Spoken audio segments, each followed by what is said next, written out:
dear students, in this video I am going to explain the one more important theorem in the real numbers. Actually, what is the theorem? First, read this theorem carefully. Let P be a prime number. P be a prime number if P divides A square, then P divides A. Again I will repeat this. P be a prime number. This is the condition. P be a prime number if P divides A square, then P divides A, where A is a positive integer. Here you should not take any negative numbers. Only positive numbers you have to take. Here already I took this example. According to this theorem, P be a prime number. That's why 2, 3, 5, 7, 11, so on you have to take P. Next, A square is a positive integer. A square I am taking here 4, 9, 16, 25. Just verification, is it true or false? This theorem is whether it is true or false. Now you take P divides A square. P divides A square, simply you can write like this. Symbolically you can write this. If P divides A square, then P divides A. P divides A square, then P divides A. P first you should take 2. 2. Here we can divide with 2, 4 or 16 both. Now I am taking, instead of P, 2 divides A square means 4. Actually you should not read this 2 by 4. It is not 2 by 4. 2 divides 4. Symbolically you can write like this only. Next, here 2 divides A square means this implies 2 divides 2 square. Isn't it? 4 you can write this 2 divides 2 square. And then A means what here? 2. 2 divides 2. Here 2 divides A square, so 2 divides A. Next, one more example, you take 3. 3 divides which one? 9. 3 divides 9. This implies 3 divides 3 square. This implies 3 divides 3. Here P is 3, A square is 9, here P is 3, A means 3. So these are all correct statements. If 2 divides 4, then 2 divides 2. 3 divides 9, then 3 divides 3. Suppose 5 divides 25. What is the last here? 5 divides 5. So this is A square, it is A. So ultimately we have to agree the theorem. If P divides A square, then P divides A. So by a numerical example, we can accept this theorem.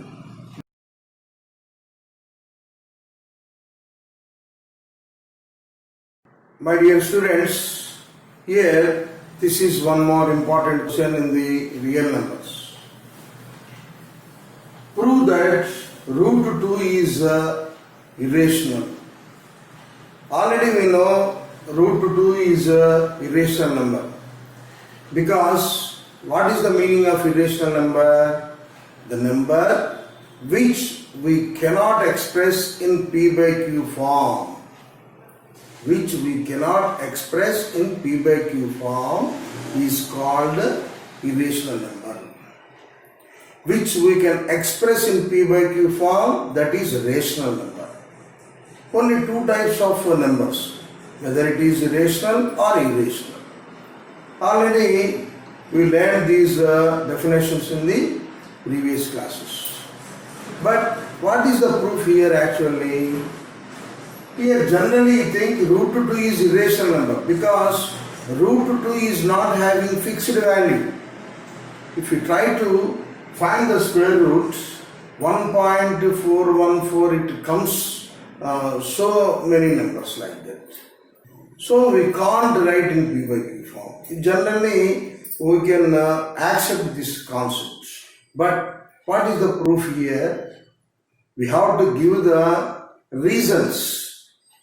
We have to give the reasons. That is proof.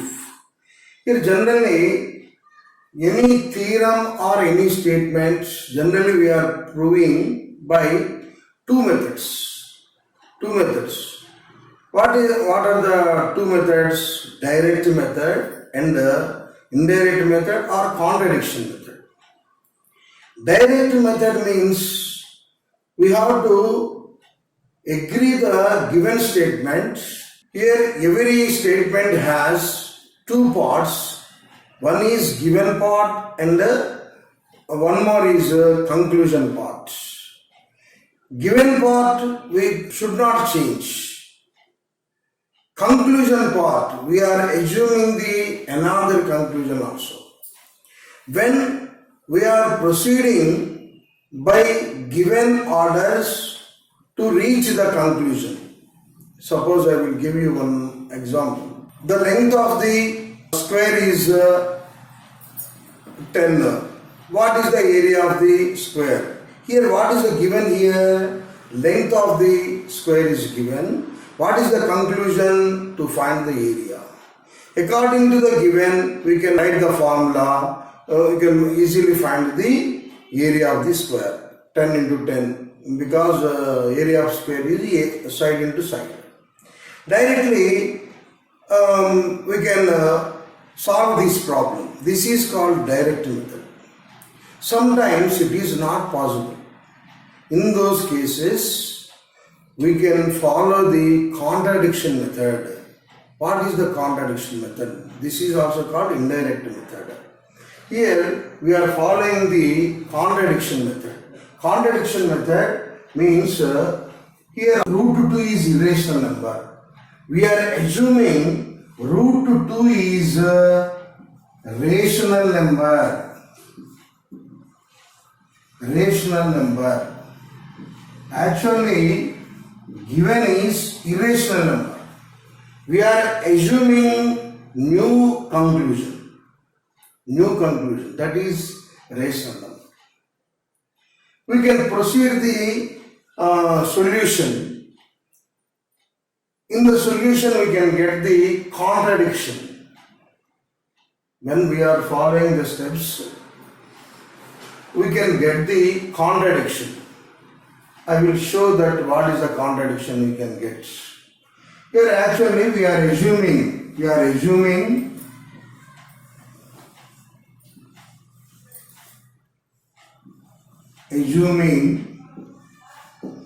root 2 is a rational number.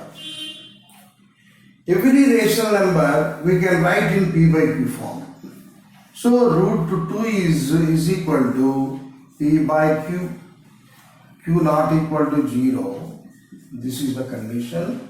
And also PQ are co-primes.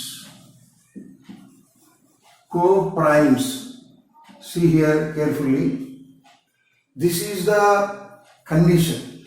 PQ are co-primes. Root 2 we are assuming rational number.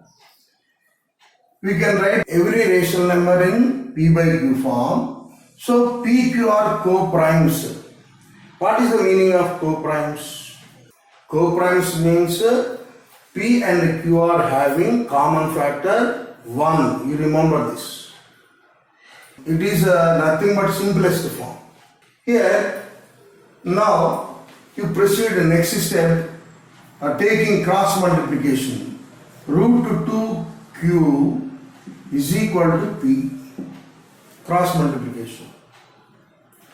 After that, squaring on both sides, root 2q whole square is equal to p square. Understood? Root 2q whole square is equal to p square. Now 2q square is equal to p square. We can write this q square implies p square by 2. P square by 2. Here you see 2q square is equal to p square. So q square is equal to p square by 2. Here this is the contradiction. Once you see here, it is a prime number. What is the meaning of here? This is 2 divides p square. Understood? 2 divides p square here. It is a prime number. So 2 divides p square, then 2 divides p. According to that theorem, if 2 divides p square, then 2 divides p. What is the meaning of 2 divides p? It means 2 is a factor of p. Remember this. 2 is a factor of p. What is our condition? P and q are not having factor other than 1. Both are having a common factor 1. That is the co-primes. But p is getting 2 is a factor. Okay. Now 2 is a factor of p means to take p by 2 is equal to c. What about c? It is a constant. When we are dividing p with 2, any constant we can get generally. So that is c. Now p by 2 is equal to c. You do cross multiplication again. P is equal to 2c. Now squaring on both sides. P square is equal to 4c square. Squaring on both sides. Here squaring on both sides. We are getting this system. P square is equal to 4c. Here you see here, p square is equal to what? Here you see here, 2q square is equal to p square. Now you substitute instead of p square, 2q square is equal to 4c square. C square is equal to, you take 2q square by 4. Here 2 2's are, that is equal to q square by 2 you are getting. Observe carefully. Q square by 2 means what? Again 2 divides q square. 2 divides q square. Then 2 divides q. 2 divides q square, then 2 divides q. What is this meaning? 2 is a factor of q. Observe carefully. Here 2 divides q square means then 2 divides q according to 1.3 theorem. Totally, what we observe here in the first case, you observe this is first case. What we got, 2 is a factor of p. In the second case, we got 2 is a factor of q. Ultimately, P and Q are having common factor 2. That is important. So, our assumption is wrong now. P, Q are co-primes. This is our assumption. But ultimately, we are getting 2 is a factor of P and Q, means P and Q are not co-primes. This is called contradiction. When we are assuming the new conclusion, in the process we are getting the contradictory. So our assumption is wrong. Our assumption is wrong means what? Root 2 is a rational number. That is our assumption. It is wrong because we got contradiction. So given is true. So root 2 is a irrational number. So this is very important proof. Like this, we can prove root 3, root 5, root 7 or irrational number like this method. Suppose if you take root 3 is a irrational number, then we can get common factor 3. If you prove root 5 is irrational, 5 is common factor. Root 7 is common factor. Like that we can prove all these root 3, root 5, root 7, root 11 also we can prove. We try.